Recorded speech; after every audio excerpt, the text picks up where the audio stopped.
Welcome to Children's Pedcast, a conversation about pediatrics with children's hospitals and clinics of Minnesota. And this week, my guest is Dr. Susan Sencer. She's the medical director of the hematology and oncology program at Children's, covering cancer and blood disorders. And September is Pediatric Cancer Awareness Month. It's a special month for us at Children's. We see the majority of children in the state of Minnesota who are diagnosed with cancer, and we have an overwhelming majority of the children experience a positive outcome with the disease.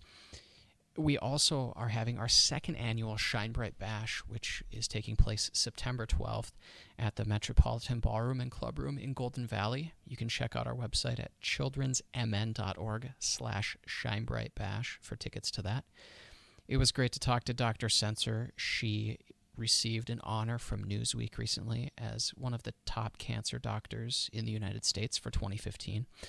So we talked about that a little bit, and also she broke down the way cancer is treated, the different types of cancer, and it was informative for me as a simple layperson working in a communications department. And she and her team at Children's are such a valuable asset to not only the community, but the region, the state, and the country. So you'll hear from Dr. Sencer and also get to know a little bit more about pediatric cancer. You can find us on the web at childrensmn.org. We're on Twitter at childrensmn, Instagram too, same thing, at childrensmn, and we're on Facebook like everybody else. You can hear the podcast on iTunes. That's the best way to find us. Just do a search for Children's Hospitals and Clinics of Minnesota. And we're also on Podbean, Stitcher, and just about anywhere else that a podcast can be found. This is an episode with Dr. Susan Sencer. Enjoy.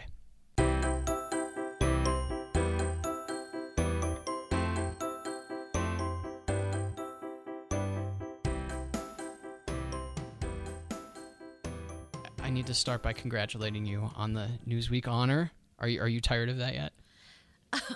No, but I'm just embarrassed because I don't know what the criteria was. Well, I know they received, for those of you who are listening and don't know, Dr. Sencer was voted a top cancer doctor in the United States, and there were over 100,000 nominations, and you were one of 55 doctors in the state of Minnesota selected, and that's a pretty sweet accomplishment. Well, thanks. It was quite embarrassing and unexpected, so it was fun. It was fun. I know I'll ask you how you got into this. I know that's not why you get into this. I'm looking for accolades and honors.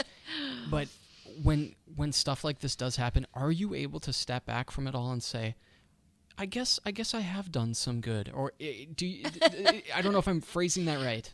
I don't think that anybody would say that because they got an award or an honor that that's how they felt positive or good about their career. I love my career because I do great things with kids every day because it's such an exciting field to be in. And you make a difference. Whether you're the person at the front desk, whether you're the doctor, whether you're the nurse, we work with kids with cancer. And that's very, very cool. And I've been doing this for almost 30 years now. And every year we do something different. We make improvements. It's too slow, but it's steady improvement. And to know that more than 75% of all kids that are diagnosed with cancer this year are going to survive is awesome. Now, you have something to reach for constantly in this field. There's always room for improvement. There's always hope that there will be breakthrough after breakthrough year after year. Is it difficult to not be overwhelmed by the hurdles you do run into when it comes to childhood cancer? And how are you able to deal with that? Well, first of all, I think I do a better job of dealing with it now than I did 30 years ago. Kids are kids, whether they have an earache, a cold, mumps, or cancer. And as a pediatrician, you deal with each kid as an individual child. You don't think about, oh, this horrible disease. You've got one day with that person at this moment, and let's get through it. Let's figure out what's the best thing we can do today, and also plan for the future. You also said something really important about hope, because a great deal of what we do as oncologists or cancer specialists is help a family with the science so that they can continue to have hope. And that's one of the most important parts of it. In my year and a half here, I've been fortunate enough to see things like the St. Baldrick's event, Star Gala, Shine Bright Bash, and so many people rally around this cause. And for you to be so close to it, that has to be an even more unique experience. I can go to an event and raise money, and everyone universally hates cancer, but you are able to have a direct impact, and also you've been able to see firsthand the difference that a lot of these events and fundraisers make. Right. I think that, first of all, as we look at what you're talking about, are events primarily to raise awareness, raise money to join in the fight against cancer. And that's noble in and of itself. But what, for me, the reason that I get involved in events for the most part is that the energy comes from families who have been personally affected by cancer. I have one family, the son is now 17, but I met him when he was 2 months old, and he went to daycare for the very first time, and the daycare provider said, "Wow, these spots are not right. I think you need to take him to the doctor." You would never expect that 2-month-old baby would have leukemia, but he did. And he's been coming every year since that time, he and his family, every year to the event. They volunteer. It's important to them. They have passion, they have excitement because their story turned out well, and they want to give back to the community that helped them get to that spot. Even families where tragically their child dies, it is still important to them to give back. Many people start collections, foundations in their child's name. They work hard to make their child's life and legacy have meaning and positively affect the world. And this is one way of doing it. So whether it's coming to work in the morning or going to the Shine Bright Bash next week, I love what I do because the people that surround me are passionate and excited about this quest as well. And with each year that passes, you gain more and more allies, more and more supporters. Is it... I assume, and you can correct me if I'm wrong, that the good far outweighs the bad when it comes to just the emotion that goes into a cancer diagnosis and treatment and the ups and downs that you and your staff experience along with these families and these kids. It, of course, depends on the day. There are days where it's heartbreaking and you just think, oh, why did I choose that? But every single person, so we have more than 95 people that work in the Cancer and Blood Disorders program now. And that includes people that are research associates, nurses, all sorts of different tasks and styles and skills. But most of the people that work there stay for a really long time. Our nurses, we have the lowest turnover of nurses because once you kind of make it through, after you've been there a couple weeks, do I really like working with kids with cancer, or is this just going to be too hard? It's a self-selected crowd. And I always say it's not just a job, it's a career. People who work with kids with cancer and life-threatening blood diseases, that's their passion, that's their life. And they do it with great aplomb. Are you able to, for lack of a better term, compartmentalize your personal life from the work you do every day because you have to be so invested in it? And like you said, you've been at Children's for 25 years. Is that where you got your start? No, I started doing this during my fellowship. Okay. And in life outside of the work at Children's, in any of those years, did you feel was it difficult to put that aside to take time for yourself? And did you struggle with any guilt for that having to balance that, I guess? Well, I think any parent struggle, any working parent, but certainly working physician parents, whether they're moms or dads, struggle with work-life balance, because work can be all-consuming, but so's being a parent. It's an all-consuming task.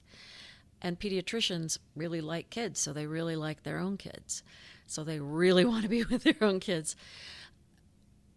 Having said that, though, I think I became a better pediatrician and a better cancer specialist for children after I had my own kids, because I was able to really say, oh yeah, this is where my maternal nurturing instincts need to go, and here's where my professionalism needs to be. So I think I'm still a compassionate and invested and engaged physician, but I'm pretty clear that my maternal instincts are supposed to go to my own kids. And you said it earlier, kids are kids. So I'm sure there have been plenty of experiences with your own children that you've been able to apply to your work here. Oh, yeah. I mean, most of what I do is about talking to people and helping them on this journey. And, parents will be like, don't you have to poke them and prod them and, examine them? Yeah, but that takes about, 3 or 4 minutes. Yeah. What's really important is the conversations that we have and the knowledge that we share with each other, because they need to tell me about their kid, and I need to help them understand what the cancer journey is going to be like. And of course, your experience with your own children, nobody knows your kids like you do. And we say that often here. That's why we are so respectful of the parents' feedback, opinions, because nobody knows their children like they do. How long does it usually take for that trust to be established between you and the child who is your patient? Well, I think that depends on the kid. That depends on the age of the kid. And also, parents have a huge role in that. If the child can see that the parent is comfortable, they can get much more comfortable much more quickly. And do you have any advice for any parent coming in? I want to talk about how diagnoses often happen when it comes to pediatric cancer, but do you have any advice for parents who may be going through this now or may go through it in the future? I think that is a really great question. I think that I'm at this moment trying to imagine if I were a parent in another state, and what would they, or they've just received maybe a terrible phone call from their pediatrician saying, I think your kid has cancer. What do they need to gather about themselves in order to get through this next bit of time? And I think that any program, I can only look at my own program, but we have so many different people. We have child life specialists, we have social workers, we have physicians, nurses, nurse practitioners. Everybody's going to be your partner, but you're going to meet people that you're going to bond with more than others, and that's okay. We give you all those different skills and skill sets and personality types because everybody's different. Mm-hmm. Some people really like a lot of data right up front. Other people are like, I need it in small bits. Tell me just what I need to know. Kids are the same way. Some kids like to really plan ahead. Others, they just tell me when it's going to happen and that's it. It sounds like someone in your position needs to be adaptable as well, because you are dealing with so many different personalities, and you're usually seeing people who are experiencing one of the scariest times in their lives. Tell me about your team. You don't stay somewhere for 25 years, medical director for 12, without enjoying your colleagues and the organization as a whole. So tell me about the hematology and oncology team. I love the people I work with. That makes it. They are so great. Again, we have very little turnover. So we have 15 physicians now, and so We've got people that are brain tumor specialists. We've got bleeding disorders specialists, sickle cell disease specialists. We have specialists in solid tumors such as Wilms tumor, neuroblastoma, Ewing sarcoma, rhabdomyosarcoma, and we have a leukemia and lymphoma team. So everybody's got a bit, or it's, I mean, you have, and the reason that we specialized is that there's so much to know these days.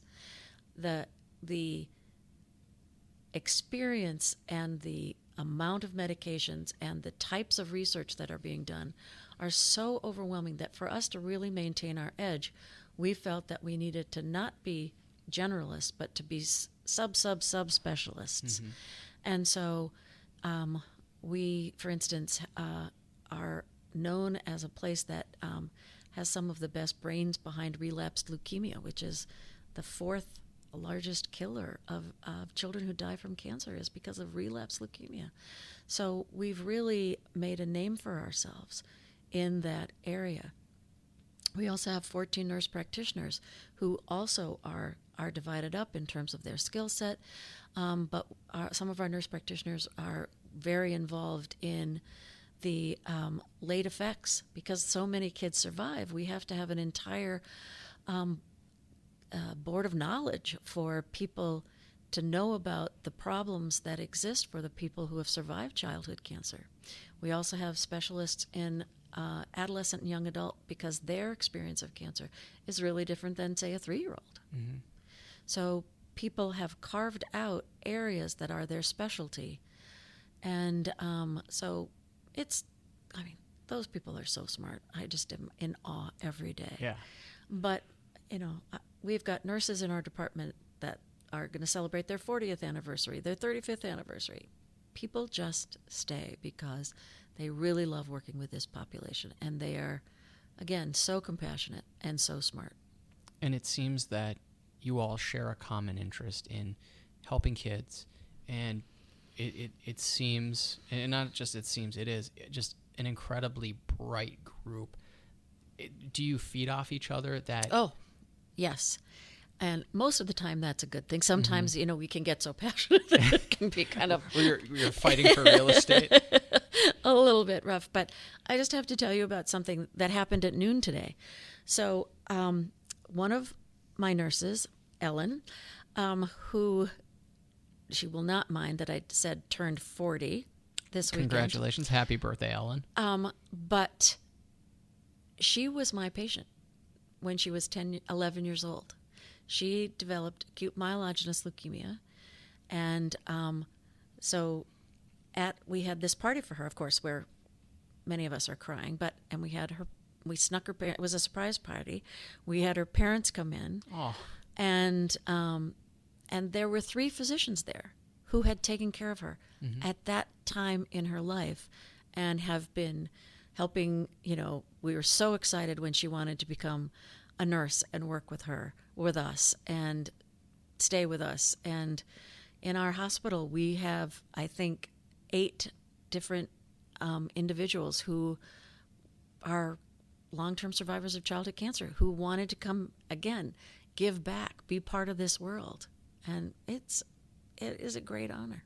Tell me about that bond that is so unique, that it's different than a parent-child, siblings, the oncologist and the cancer survivor. It is powerful. It is powerful. And, you know, I wouldn't say that it's, you know, Ellen and I now work together. And that is a unique bond. But, you know, I can't tell you how many parents, when they've just learned that their child has leukemia, for me to be able to say, well, I'd like you to meet the nurse, Ellen, that works with me. And she used to be my patient, and look at her. She's gorgeous. She's smart. She's, you know, working hard, and they're just blown away. And that has to instill confidence in that family that you're going to get to the finish line, right, and the result will be a positive one. That is the hope you want to instill, especially on that very first day.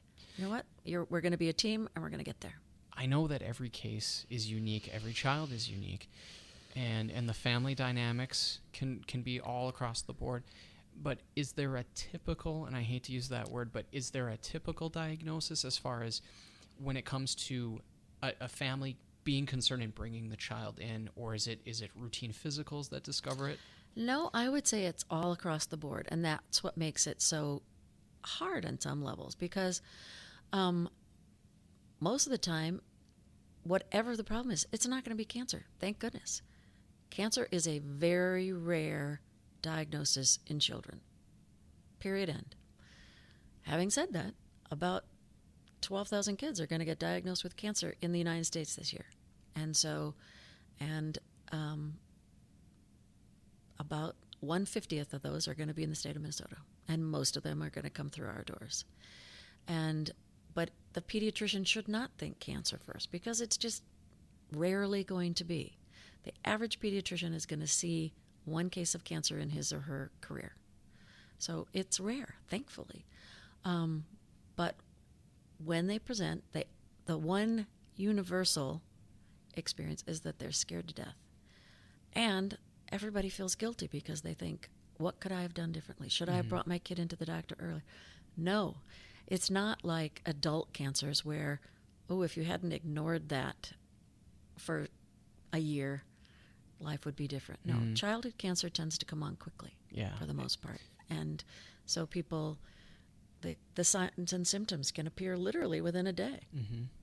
It's, I suppose, and you can, again, correct me if I'm wrong, because I'm not speaking from an expert point of view, but I think with a lot of adulthood ailments as well, it's usually from maybe a lifetime of, abusing something or being exposed to something, where with children, you're right, it could just come up. Right. Well, children's cancers are from different cell lines and different parts of the body than adults who may have smoked for 25 years or, childhood. As far as we know, childhood cancer is very rarely caused by anything other than the atomic bomb that we can prove at this point. It's a fluke of nature. We're going to understand more as we understand the genomics and the genetics of how cancer happens, but it is very rarely, for instance, a genetic passed from parent to parent. There are families which have increased rates of cancer, but they're very few and far between. Most of the time, we don't know why somebody got cancer. It was probably a combination of events that happened that made that cancer. And so it's nothing that I always say to parents, it's nothing you smoked, drank, it's not where you live, you didn't live under high tension wires that caused this. We don't know why. We hear across the board, one of the biggest things is a cure for cancer. Is it that simple as far as if there is, quote, a cure for cancer, will that cover all cancers, or will there have to be several different cures for cancer? There is no one cancer. There are many different types of cancer. Cancer just refers to a cell which has chromosomally gone awry and has become, now thinks it's immortal. It doesn't want to die its natural death. And so each cancer type requires a different kind of therapy. And we've known that for 50 years, that a drug that might work for leukemia might not work for a brain tumor. But then each type of cancer also has different aspects. For instance, a brain tumor, we all have multiple coverings of our brain, and both real, both touchable, such as the dura, but also the body just has physiologic barriers. It's called the blood-brain barrier, so that a brain tumor needs to be treated completely differently than a leukemia or a kidney tumor in kids, which is called Wilms tumor. I'll speak again from my time here. One thing that I've been amazed at is the strength that kids display. I was fortunate. My nickname as a kid was Bump, because I was constantly running into things and falling down and getting hurt. But I mean, I think I got stitches in my chin and stitches in my lip on separate occasions. From one, I fell out of a tree and hit my chin. The other, I fell running up a slide. And that was about the extent of my health ailments as a child. And I see these kids, whether it's at Star Studio or whether it's through patient visits when we have visitors, it is amazing the things that these kids endure and can overcome. Tell me, in your time here, what you have gained from seeing the strength exhibited by these kids. And are you ever are you ever ceased to be amazed? No. Kids in general are incredibly resilient. That's what makes them so much fun. It is also one of the reasons why childhood cancer has so much better results. Treatment of childhood cancer is so much more positive than treatment of adult cancers because children's bodies literally can handle much more aggressive therapy.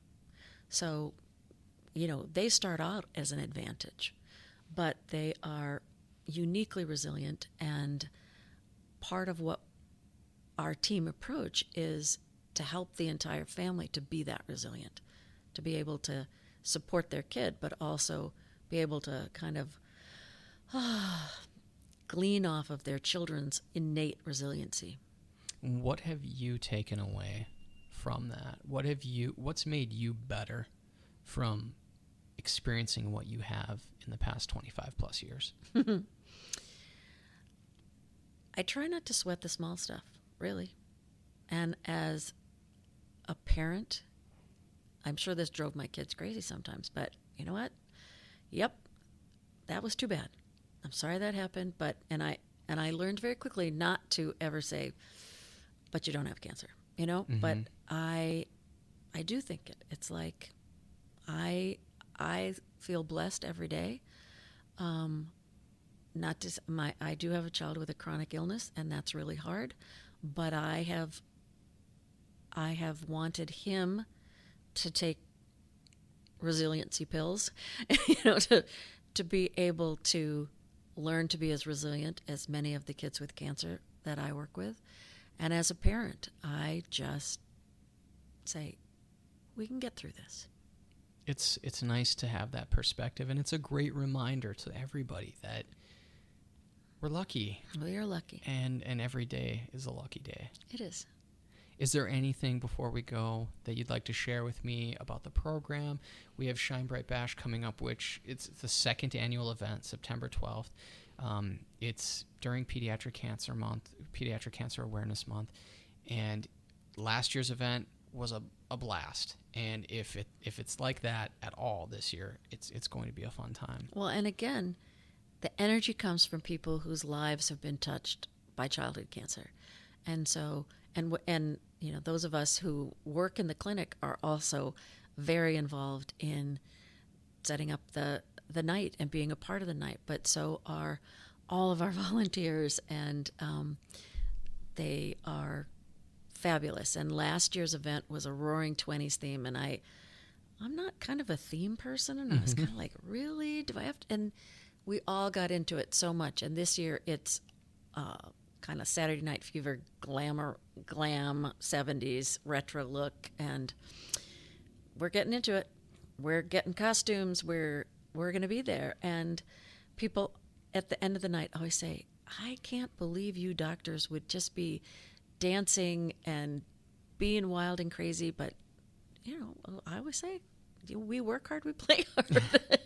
That's true. Yeah. And it marries the work with the cause in the work, and then the fun aspect of everything. Mm-hmm. Puts it together. It's for a good cause. As somebody who wasn't alive for a second of the 70s, I'm excited to see I'm not bragging. I'm excited to see all of the different looks and outfits. And I put together a music playlist for people in preparation for it on Spotify. You guys can check that out on our website and our social media channels. And that was a lot of fun. There was a lot of good music in the 1970s, and I'm including the disco. I think disco gets a bad rap, It honestly. does get a bad rap, but all of my 70s clothes were hippie clothes. I wasn't really very glamorous back in the 70s. Nothing like you could wear to Studio 54? No.